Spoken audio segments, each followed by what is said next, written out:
ईद के बाद cease fire हो जाएगा। ईद के बाद अफगानिस्तान वाली जंग दोबारा शुरू हो जाएगी। ईद के बाद इमरान खान रिहा हो जाएगा। गैस की फील्ड्स के ऊपर इसराइल ने हमाकत की, जिसको कि ट्रंप ने भी बुरा भला किया है। उसने भी ऐलान किया कि भाई हमसे पूछे बगैर ही हमला किया है। अब तो जंग बड़ी खतरनाक हो गई है, क्योंकि ये अब ईरान और इसराइल और अमेरिका की जंग नहीं, अब ये दुनिया भर की एनर्जी की जंग हो गई है। जब तक अफगान तालिबान जो है अपनी रविश ठीक नहीं करेंगे, पाकिस्तान ये जंग जारी रखेगा। ईद के बाद तो तहरीक इंसाफ ने तहरीक का ऐलान कर दिया है। दम मस्त कलंदर है ईद के बाद। मतलब एक पार्टी इतनी तकसीम शुदा है कि वो तातुल का शिकार है। अभी तो फिलहाल खान साहब को वो बाहर नहीं आने देना उन्होंने। इन हालात में पाकिस्तान की जो इस वक्त हाइब्रिड हुकूमत है, वो किसी को कोई जलसा नहीं निकालने दे रही। अमरीकी जो हुक्मरान तबका है, उनके पैसे भी तो स्टॉक एक्सचेंज में लगे हुए ना। स्टॉक एक्सचेंज गिरेगी रोज तो उनके पैसे भी डूबेंगे। स्विस बैंक्स वाले जो है ना मैनेजर्स, वो इस वक्त गिद्धों की तरह मंडला रहे हैं दुबई के ऊपर। लंबे अरसे से दुबई ग्रे लिस्ट में है फैटफ की, लेकिन वो परवाह नहीं करता। वो लोगों का पैसा रखता है। वो फैटफ की ग्रे लिस्ट में रहता है, लेकिन लोगों का पैसा रखता है। किस पाकिस्तानी अशराफिया के बंदे का दुबई में फ्लैट नहीं है? फौजी हो, सियासतदान हो,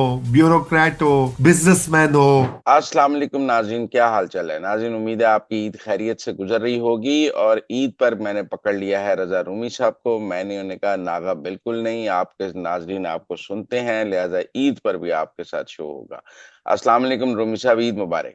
जी जी, वालेकुम सलाम। ईद मुबारक आपको भी और आपके तमाम फॉलोअर्स को और नाजरीन को। उम्मीद है कि सबकी अच्छी ईद गुजर रही होगी। जी जनाब। रूमी साहब, ईद के बाद क्या होगा? हर बंदा मुझसे पूछता है कि ईद के बाद सीज फायर हो जाएगा। ईद के बाद अफगानिस्तान वाली जंग दोबारा शुरू हो जाएगी। ईद के बाद इमरान खान रिहा हो जाएगा। मैंने कहा मैं रूमी साहब से पूछूंगा ईद के बाद क्या होगा। जो दुनिया दे मुश्किल तरीन ਕੰਮ ਤੇ ਸਵਾਲ ਉਹ ਤੁਸੀਂ ਮੇਰੇ ਵੱਲ ਸੁੱਟ ਦਿੱਤੇ ਨੇ। ਹੁਣ ਮੈਂ ਜੇ ਕਹਾਂ ਕਿ ਉਹ ਨਹੀਂ ਹੋਏਗਾ ਰਿਲੀਜ਼ ਇਮਰਾਨ ਖਾਨ, ਤੇ ਉਹਦੇ ਸਪੋਰਟਰਸ ਨੇ ਮੈਨੂੰ ਮੇਰੇ ਵਾਲ ਜਿਹੜੇ ਰਹਿ ਗਏ ਨੇ ਉਹ ਪੁੱਟ ਦੇਣੇ ਨੇ। अच्छा, जे मैं कहा मुजम्मिल साहब, ईद के बाद सीजफायर नहीं अभी हो रहा, क्योंकि ये जो ईद से पहले जो जंग का फैलाव खतरनाक रुख इख्तियार कर गया था, जो गैस की फील्ड्स के ऊपर इसराइल ने हमाकत की, जिसको कि ट्रंप ने भी बुरा भला किया है। उसने भी ऐलान किया कि भाई हमसे पूछे बगैर ही हमला किया है, क्योंकि वो कतर और ईरान की शेयर्ड फील्ड है, जहां से दुनिया की 20% गैस जो सप्लाई हो रही है। ये जो एलएनजी जो हम भी लेते हैं कतर से और दुनिया के दीगर ममालिक लेते हैं, वो वहां से आती है। अब इसका आप अंदाजा करें ना कि ये अब तो जंग बड़ी खतरनाक हो गई है, क्योंकि ये अब ईरान और इसराइल और अमेरिका की जंग नहीं, अब ये दुनिया भर की एनर्जी की जंग हो गई है। और जब आपको पता है कि वसाइल की कमी होती है तो थोड़ी लगती है, तो फिर सारे लड़ाई करते हैं, सारे आगे पीछे जो है वो तमाशा और हंगामा करते हैं। तो इसलिए सीज फायर तो नहीं हो रहा। अफगानिस्तान के साथ भी दोबारा जंग होगी, क्योंकि अभी तक पाकिस्तान के जो अहदाफ है वो हासिल नहीं हुए। जब तक इस बार पाकिस्तान का बड़ा मुसम्मम इरादा है कि जब तक अफगान तालिबान जो है अपनी रविश ठीक नहीं करेंगे, पाकिस्तान ये जंग जारी रखेगा। आपको तो बेहतर मुझसे मालूमात है। और रही आपके महबूब कायद महात्मा की, तो उनका फिलहाल कोई इरादा तो मुझे नहीं लगता कि एस्टेब्लिशमेंट का है उनको रिलीफ देने का। ऑल्दो ये बात जरूर है कि ये र्यूमर ईद से पहले आ गया था कि कोई दर पर्दा बातचीत या कोई मामला चल रहा है। ये हमाद साहब जो हैं हमारे दोस्त, बड़े बाखबर सहाफी हैं, उन्होंने ये ट्वीट किया हुआ था ईद से एक दो रोज पहले। अब देखिए कि उनसे मेरी बात नहीं हुई कि उनका क्या सोर्स है और किस तरह से उन्होंने ये अंदाजा लगाया है। लेकिन मुजम्मिल साहब देखें, कभी ना कभी तो बात होगी ना। अभी शायद वो नहीं हुई, लेकिन चलिए आने वाले दिनों में तो बिल्कुल होगी। जी नहीं, पर आप देखें ना जी, ईद पर मुलाकातें तो नहीं हुई। सिर्फ उन्होंने कहा है ईद पर बच्चों से बात कराई जा रही है। अदरवाइज कोई बहनों शहनों की मुलाकातें शुरुआतें देखें, कोई बातचीत हो रही हो तो मुलाकातें खुल जाएं। या खान साहब खुद भी मुलाकातें खुलवाने में कोई खास दिलचस्पी नहीं रखते। नहीं, देखिए वो खान साहब तो अभी आपने देखे कि उनका ट्विटर अकाउंट खामोश है। और ठीक है, उनके फॉलोअर्स लगे हुए हैं, वो अफगानिस्तान के चक्कर में भी वो बड़े खुल के, आजकल तालिबान से ज्यादा तालिबान के हिमायती बने हुए हैं, चूंकि उनका पन्ना पाकिस्तान की फौज के साथ है। और वो बार बार ये कहे जा रहे हैं ईरान को धोखा दे दे। ईरान का फॉरेन मिनिस्टर शुक्रिया अदा कर रहा है। वो कह रहे हैं मेरे भाइयों, बहुत शुक्रिया हमारा साथ दे रहे हो। कह रहे नहीं नहीं, ये झूठे हैं, ये आपको पीठ में छुरा घोंप रहे हैं, ये कर रहे हैं, वो कर रहे हैं, ये इसराइल के साथ मिले हुए हैं फील्ड मार्शल, और ये वो जो आपने देखा प्रोपेगेंडा स्टार्ट हुआ है। तो ये, लेकिन खुद खान साहब का अकाउंट बिल्कुल खामोश है। और आप देखें कि अलीमा बहन जो है, वो भी बहुत ही नपी तुली बातें कर रही हैं। अब मुझे नहीं पता कि ईद के बाद वो क्या करती हैं, क्या वो हिकमत अमली अपनाते हैं। तो थोड़ी सी वहां भी आप देखें कि एक तरह से ये दिखाया जा रहा है कि हम अच्छे बिहेव कर सकते हैं अगर आपने रिलीफ देने का एक हमसे डील तो करें। लेकिन मैं आपको पहले भी मैंने आपको कहा था कि ये सारी बातें बुशरा बीबी के थ्रू होंगी और बुशरा बीबी की जमानत पे होंगी, क्योंकि एक ही शख्स है जिसकी ये खान पे चलती है, और वो बुशरा बीबी है। जी नहीं, मुजम्मिल साहब। पर आप ये देखें कि ईद के बाद तो तहरीक इंसाफ ने तहरीक का ऐलान कर दिया है। वो सलमान अकरम राजा साहब ने ईद से पहले प्रेस कॉन्फ्रेंस में कहा था कि ईद के बाद हम इमरान खान की रिहाई के लिए तहरीक चलाएंगे और पाकिस्तान का हर चौक डी चौक बना देंगे। तो इधर तो दमादम ये मस्त कलंदर है। ईद के बाद मुझे ये लगता है अगला हफ्ता वैसे जब मैं शो करूंगा तो दमादम मस्त कलंदर हो रहा होगा। आप मुझसे 100 गुना ज्यादा माशाल्लाह बाखबर भी हैं, और तमाम लोगों से मिलते रहते हैं। ये कितनी भी बार तहरीक का ऐलान हुआ है, मेरे ख्याल से कोई, अगर मैं कंजर्वेटिव भी नंबर करूं, तो ये कोई 25वीं या 30वीं बार तहरीक का हो रहा है। हर ईद से पहले, हर ईद के बाद, मुहर्रम से पहले, मुहर्रम के बाद, सर्दियों के बाद, गर्मियों से पहले, गर्मियों के बाद, हर 2 महीने बाद पीटीआई के, देखे ना मुजम्मिल साहब, वो पीटीआई के वर्कर्स का और जो सपोर्टर्स हैं उनका भी तो प्रेशर है ना इस पार्टी पे।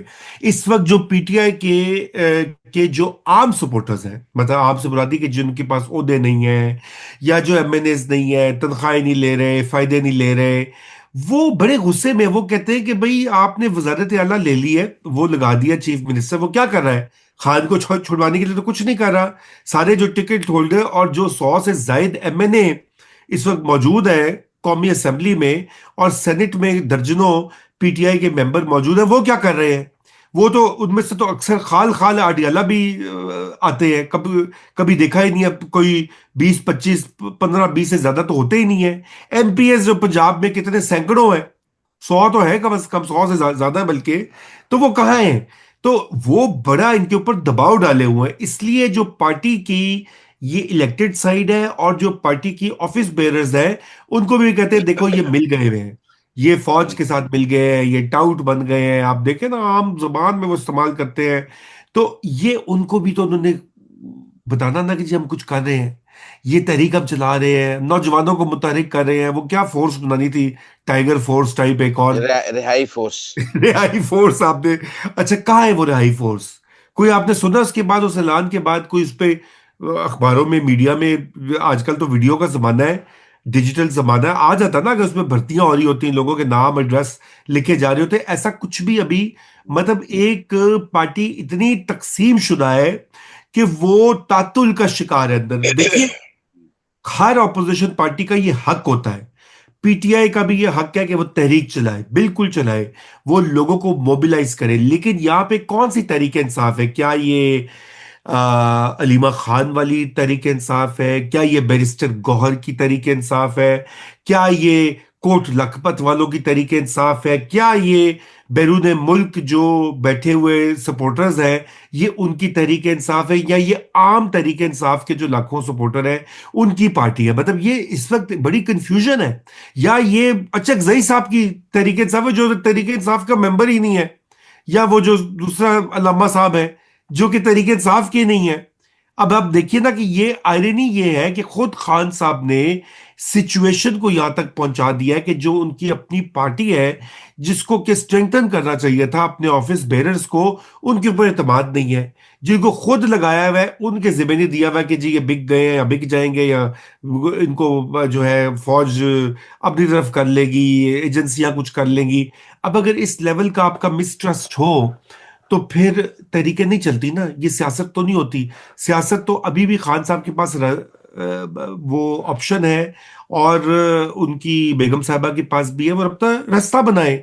जैसे दुनिया में हर जगह, चले पाकिस्तान में छोड़ दें, इनको नहीं पसंद कि अगर हम वो बात करें शरीफ की, शरीफ खानदान की या जरदारी की या बेनजीर भुट्टो शहीद की, हम एग्जांपल दे देते हैं दुनिया में और जगहों पे। ब्राजील देख लें, जाते हैं वहां भी अंदर सियासतदान निकल आते हैं। लूला जो आजकल का वहां पे सदर है, वो पहले जेल में रहा है कई साल, फिर उसने अपनी जगह बनाई ना। हम्म। उसने अपनी जगह बनाई, उसी अदलिया ने जिसने उसको पहले जेल भेजा हुआ था, उसी ने उसको बाहर निकाला। हम्म। उसी इलेक्शन कमीशन जिसने उसको बंद ढका हुआ था, उसी ने उसको इजाजत दी, और वो जीत के, और उसने अपने हरीफ को अंदर किया हुआ है, बोल्सोनारो जो है। तो हम्म। अब उसने भी जगह बनाई है। मैं एग्जांपल इसलिए दे रहा हूं कि मैंने कहा चूंकि वो आपके देखने वाले में से अगर कोई आ गया तरीके इंसाफ का, तो वो कहेगा जी ये तो चोर डाकुओं से क्यों हमारा मवाजना कर रहे हैं, हम तो बहुत अफजल और मुमताज हैं। तो अगर अफजल मुमताज है, तो फिर आप ब्राजील को देख लें, आप मलेशिया को देख लें, नहीं जहां नहीं, अनवर अब इब्राहिम को, आपको याद है किस चार्ज के ऊपर, लवातत के चार्ज के ऊपर जेल में बंद किया था उसने, महातिर ने। आज वही अनवर इब्राहिम बाहर निकल के वो वजीर आजम है मलेशिया का, किਵੇਂ हो गया? तो सोचने की बात है कि हर जगह दुनिया भर में ये होता है, और मलेशिया तो बड़ा पसंदीदा है हमारे महात्मा का भी। तो उनको चाहिए कि वहां से ये सीखे सियासत कैसे पर की आप जाती है। पर आप देखें, बुशरा बीबी के खानदान की मुलाकातें शुरू हो गई थी, और कहा जा रहा था कि बैरिस्टर सैफ ने वो मुलाकातें शुरू करवाई हैं कि ये नॉन पॉलिटिकल मुलाकातें रहेंगी, इनके नतीजे में कोई सियासी बयानबाजी नहीं होगी। लेकिन फिर वो एक प्रेस कॉन्फ्रेंस हो गई जिसमें अलीमा खान ने कहा कि बुशरा बीबी की भाभी ने मुलाकात के बाद हमें ये बताया है, ये बताया है, ये बताया है। तो फिर बुशरा बीबी की फैमिली की मुलाकातें भी हो गई, और ईद पर भी नहीं हुई, और पिछली तो मंगल भी नहीं हो सकी थी। तो कहाँ बुशरा बीबी ने भी तो ट्रस्ट तोड़ दिया ना उनकी फैमिली ने। अगर मुलाकातें शुरू हुई थी और वो नॉन पॉलिटिकल रहती तो जारी रहती, लेकिन वो भी बंद हो गई। तो इसलिए मेरे ख्याल में मसाइल तो मौजूद हैं अभी भी बुशरा बीबी के एंड पे भी। देखिए, बुशरा बीबी के मेरे ख्याल से कोई मसाइल, वही मसला है कि बुशरा बीबी की जो अंडरस्टैंडिंग थी, वो आपको पता ना कि जब आपकी अंडरस्टैंडिंग हो जाए वहाँ पे भाइयों के साथ, तो फिर आपको उस पर कायम रहना पड़ता। फिर ये नहीं होता कि आप आज अंडरस्टैंडिंग कर लें और कल आप कहें कि नहीं जी मैं ना मानूं वाली बात नहीं ना होती, फिर आपको डिलीवर करना पड़ता है। यही तो एक प्रॉब्लम है, यही तो खान साहब के साथ मसला हुआ है। जिस अब्बू को बना के, जिस अब्बू के उंगली पकड़ के ये लोग सारे आए थे इक़्तिदार में, उस अब्बू से कट्टी हो गई। अब उस अब्बू ने छोड़ दिया है, तो बच्चे भटक गए हैं बाजार में, कोई इधर रुल रहा है, कोई उधर है, कोई इधर है। तो अब्बू का साथ छोड़ नहीं सकते आप। वो क्या कहते हैं, वो होटल कैलिफोर्निया एक गाना था अंग्रेजी में कि यू कैन कम इनसाइड लेकिन यू कांट गेट आउट। तो हाँ। जब आपने इस तरह की डील की होती है ना, यही अगर आप देखें कि बहुत सारे लोगों को जो बड़े बड़े करीब होते हैं एस्टेब्लिशमेंट के लोग, एक्टिविस्ट भी होते हैं कुछ, कभी कभी कोई इस तरह के सहाफी भी होते हैं, तो फिर वो जब वो टर्न अगेंस्ट करते हैं, तो फिर आप देखें उनके साथ क्या सलूक किया जाता है। हम्म। मतलब आपने देखा ही है कि वो भी छोड़ते नहीं अगले। तो इधर हम्म। भी यही मामला है कि यहाँ पे जिस चीज की वादा होता है उस पर आपको कायम रहना पड़ता है। लेकिन मेरे ख्याल से कि मेरी ये इतलात है कि उनकी मुलाकातें बिल्कुल करवाई जा रही हैं। बल्कि खान साहब और बुशरा बीबी की भी मुलाकात होती है बाकायदगी के साथ हर हम्म। हफ्ते, ये हमें बतलाया गया था। और दर पर्दा देखे ना, ये सारी बातें कैसे वहां तक पहुंचती हैं, ये सब कुछ होता है बाज़ औक़ात पब्लिक में, वो नहीं उसको बताया जाता। यो बैक चैनल बिल्कुल खुला हुआ है, और वो आपको मालूम है कि वो कभी बंद नहीं होता इन हालात में। अब सवाल ये है कि बुशरा बीबी भी क्या करे, क्योंकि उनको, उनकी बड़े मुश्किल टास्क है, क्योंकि खान साहब को मनाना और राजी करना भी आसान काम नहीं है। क्योंकि खान साहब ने जो पोजीशन ले ली हुई, अगर वो उससे पीछे हटते हैं तो उनकी अपनी जो पूरी सपोर्ट बेस है, वो नहीं, वो उनके पीछे पड़ जाएगी। वो कहेगी तुमने कॉम्प्रोमाइज कर लिया, तुम बिक गए हो, तो ये है तो वो है। तो इसलिए बड़ी एहतियात के साथ आगे कुछ फेस सेविंग वहां भी देनी होगी, और कुछ फेस सेविंग इस्टेब्लिशमेंट को भी चाहिए होगी। तो ये वही वाला सीज फायर जो है ना, यहाँ भी बड़ा पेचीदा हुआ है ईरान और अमेरिका की तरह। तो इसलिए ये फेस सेविंग का मामला है। खान साहब को कुछ देना पड़ेगा इस्टेब्लिशमेंट को, कोई 9 मई के हवाले से, या कोई अपॉलॉजी, कोई माफी, कोई राय रास्त वाली बात। वैसे तो अगर आप देखें तो इस वक्त पीटीआई कॉपरेट कर रही है, केपी की गवर्नमेंट भी कॉपरेट कर रही है अफगानिस्तान का मसले के ऊपर। वो वाली पोजीशन नहीं है, ऑफिशियल मैं बात कर रहा हूं। लोगों की, सपोर्टर्स की जो भी है, तो वो तो अच्छा। कुछ ना कुछ थोड़ा रास्ता निकला हुआ है। जी मुजम्मिल साहब। अच्छा, पर ये देखें, ये एक डे टू डे अरेंजमेंट है या ये लॉन्ग टाइम सेटलमेंट है? देखिए, डे टू डे अरेंजमेंट ही है अभी तो। लॉन्ग टर्म तो कोई चीज, लॉन्ग टर्म में तो किसी चीज की कोई गारंटी नहीं होती। वो एक बरतानवी माहिर माशियात थे, लॉर्ड कीन्स, उन्होंने कहा था, in the long run we are all dead. यानी कि तवील मयाद में तो क्या पता है, सब मर खप जाएंगे।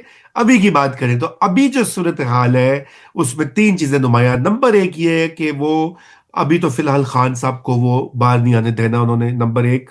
नंबर दो, आने देना है तो वो शराइत जो है वो इस्टेब्लिशमेंट चाहती है कि उस उनकी शराइत के ऊपर समझौता हो। और नंबर तीन, गारंटी। गारंटी किसकी? क्योंकि कोई एक्सटर्नल तो पार्टी वो गारंटी नहीं देने को तैयार, ना तुर्की ना सऊदी। जैसे नवाज शरीफ के हवाले से लबनान वाले भी आ गए थे, जैसे सऊदीज भी आ गए थे। बाद में अच्छा, बेनजीर भुट्टो साहबा की भी बरतानिया के साथ बातचीत हो रही थी, मुशर्रफ के साथ, तभी वो पाकिस्तान आई बेचारी। आई तो यहाँ पे वो मारी गई इंतहा पसंदों के हाथ।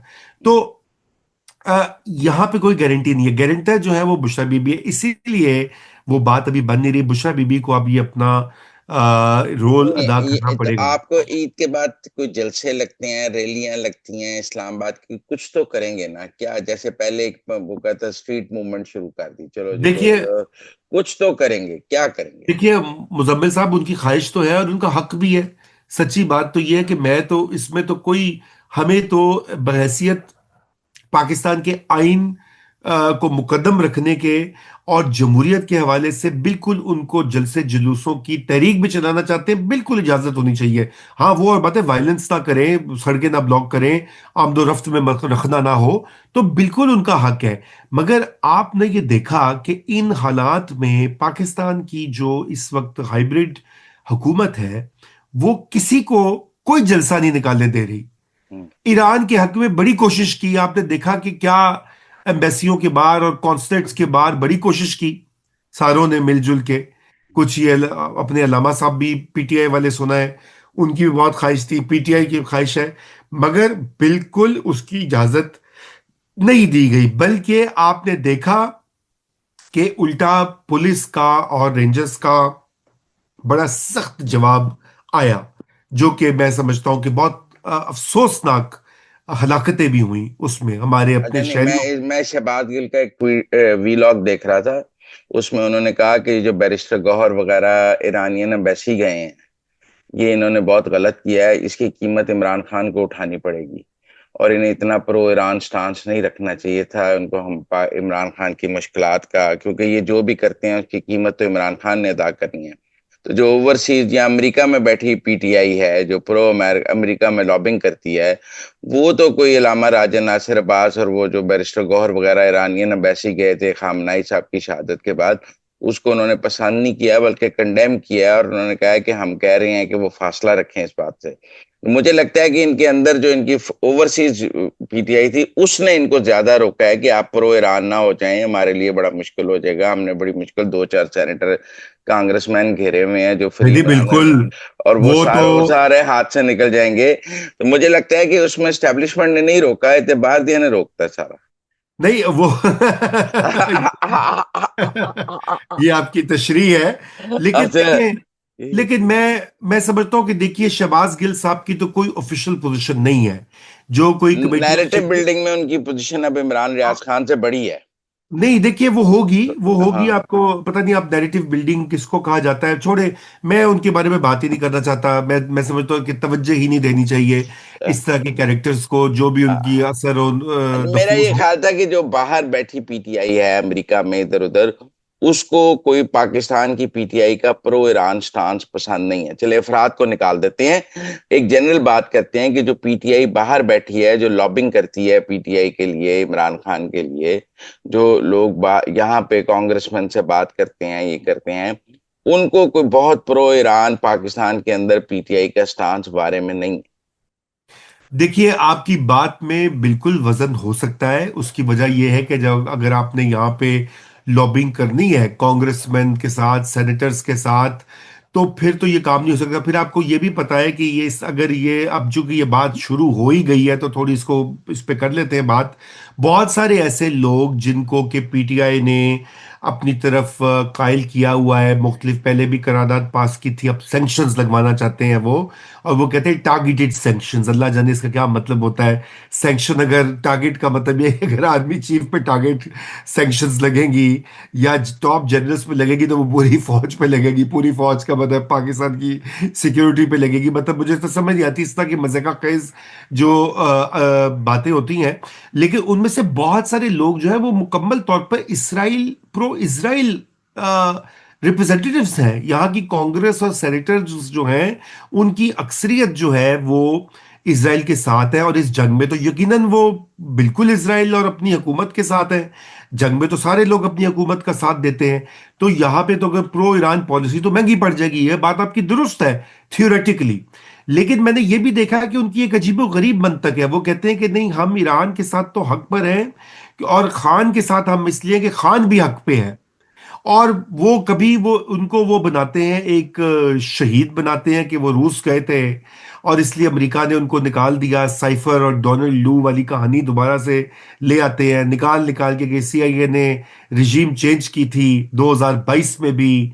अभी तक वो चल रहा है, वो जो आप जिसको नैरेटिव बिल्डिंग कहते हैं, वो अभी भी अगर आप ट्विटर को देखें या लोगों से बात भी करें, और मेरी तो बात होती रहती है यहाँ पे ओवरसीज पाकिस्तानी से, वो इस तरह की बातें। अभी मैं अफसारियों पे जाता रहा हूँ दो तीन पर, वहां पे यही बात होती रही जी कि खान की को सजा मिली है, देखे ना ईरान में क्या हो रहा है, देखे ना वेनेजुएला में क्या हो रहा है। अब मैं सर पीट के बैठ गया कि मतलब अगर आप इतने ही बेखबर हैं अपने मुल्क से और उसकी डायनेमिक्स से, तो फिर अल्लाह ही हाफिज है आपका। लेकिन बहरहाल वो बिल्कुल एक मामला है। लेकिन मैं जो आप बात करे थे जलसे जुलूस की, देखें ये एक पॉलिसी है हाइब्रिड निज़ाम की, कि उन्होंने इस वक्त जो पाकिस्तान के अंदर जो मसाइल हैं और जो दो जंगों के दरमियान पाकिस्तान इस वक्त घिरा हुआ है, एक अफगानिस्तान के साथ कॉन्फ्लिक्ट, खुद पाकिस्तान उसमें शामिल है, एक फरीक है। और दूसरी तरफ ईरान जो कि पड़ोस में है, वहां पर एक दुनिया की ताकतवर तरीन फौज, और उसके बाद एक और बहुत बड़ी ताकत इसराइल जो है, वो पे दर पे हमले करके उसकी रियासत को कोलैप्स करना चाह रहे हैं। ये तो सूरत हाल है। ऊपर से पाकिस्तान एक तेल सारे का सारा इंपोर्ट करता है, अब तो गैस भी बहुत ज्यादा इंपोर्ट होती है।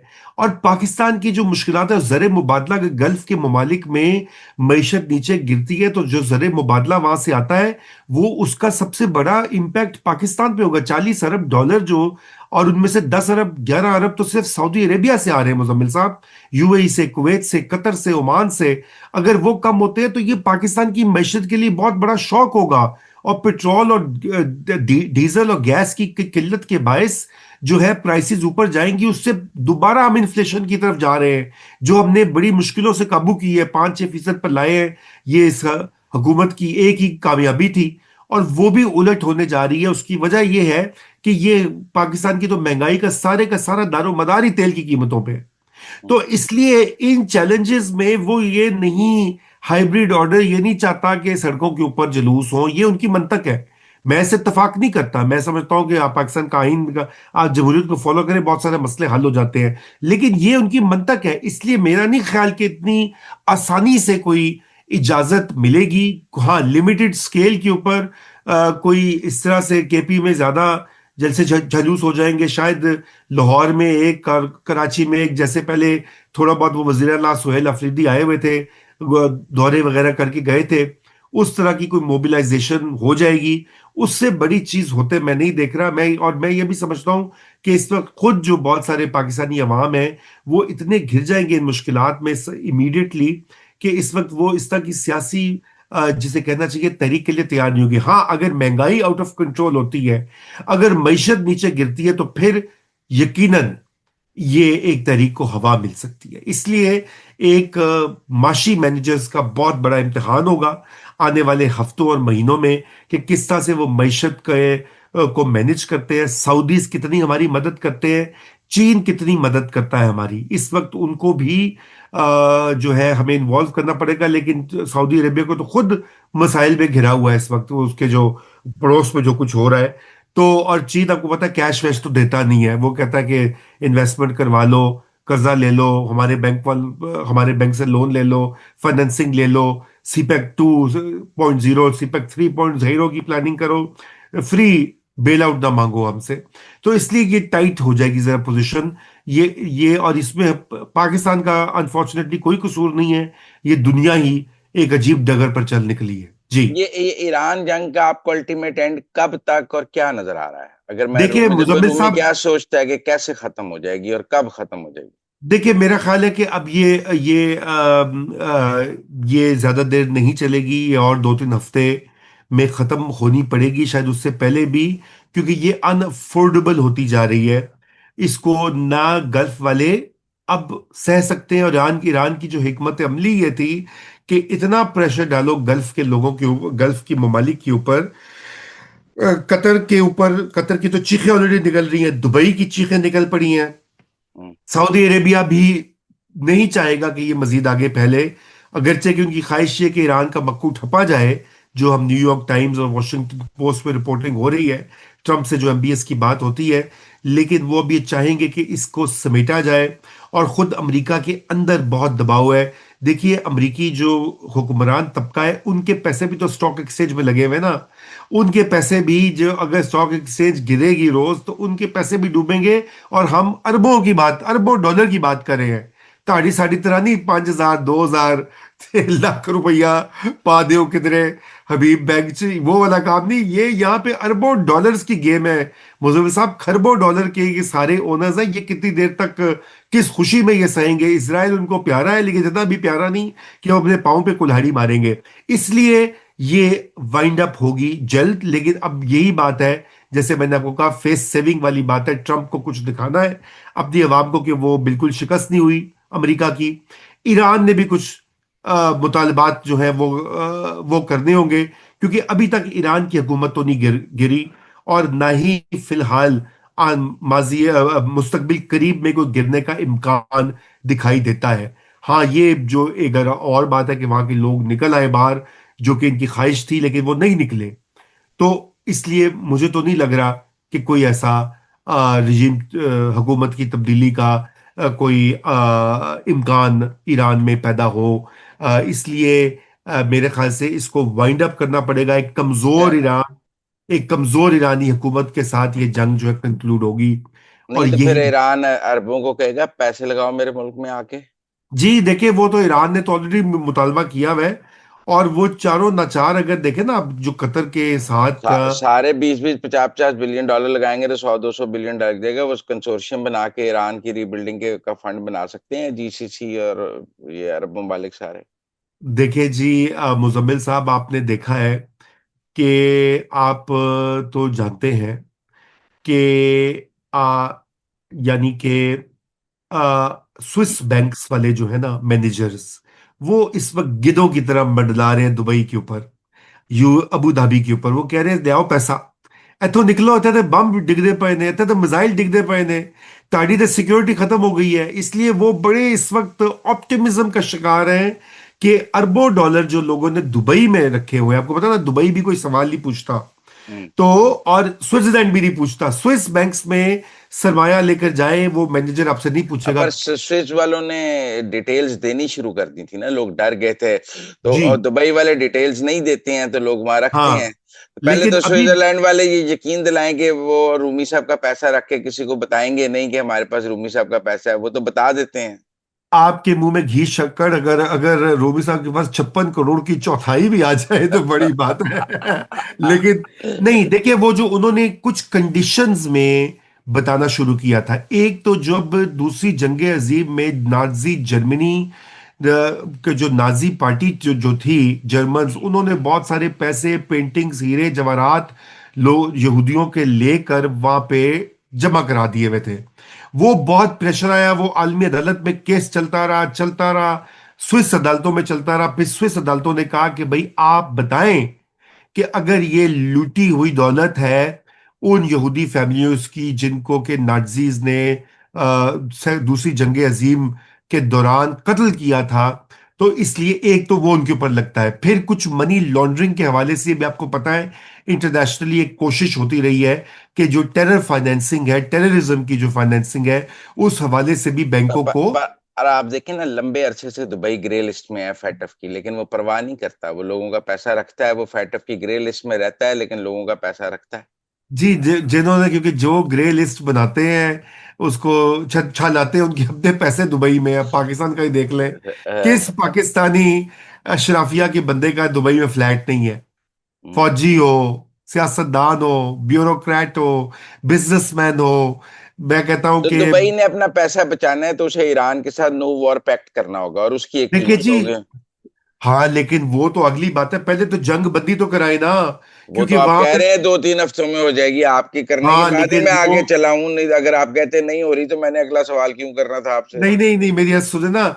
मैं आपको ये कह रहा हूँ ना कि वो 2-3 हफ्ते, तो ये तो मेरा अंदाजा ना गलत भी हो सकता है, मैं कौन सा कोई नजूमी हूँ।